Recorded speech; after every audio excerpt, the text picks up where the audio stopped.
মদের দোকানের জন্য এলাকার পরিবেশ নষ্ট হচ্ছে।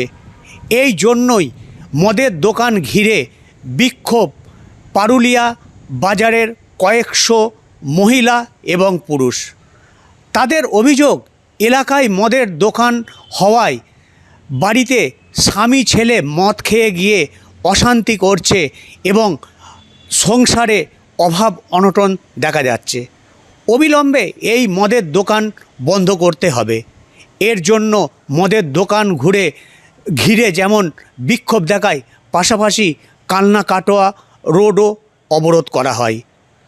খবর পেয়ে পূর্বস্থলী থানার পুলিশ এসে পুলিশের আশ্বাসে অবরোধ ওঠে এবং পুলিশের পক্ষ থেকে বা প্রশাসনের পক্ষ থেকে জানা যায় যে এখন আপাতত এই বার কাম মদের দোকান বন্ধ থাকবে।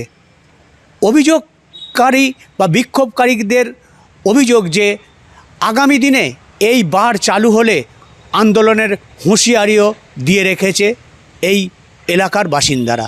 এই মদের কাউন্টার যেন বন্ধ করা হোক। আমাদের ছেলেরা মদ খেয়ে নিয়ে বাড়িতে অশান্তি করে, রান্না ভাত খেতে দেয় না, আর আমাদের ঘরে ঘরে সবাই অশান্তি করছে। মদ খাচ্ছে, মদ খেয়ে বউ পালিয়ে যাচ্ছে একদম। কেন এসব কিসের জন্য করবে?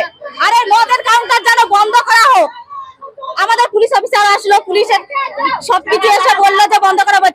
যদি বন্ধ না হয় এরপরে কিন্তু ভাঙচুর হবে।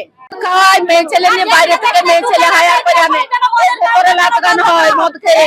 হ্যাঁ, বাইরে বাইজিং খানার মতন ভেতরে নাচ গান হয়। মদ খেয়ে মদ খাওয়াবে মেয়েদিকে কলকাতা দিল্লির মতো, সেরকম আমাদের এখানে যেন না হয়।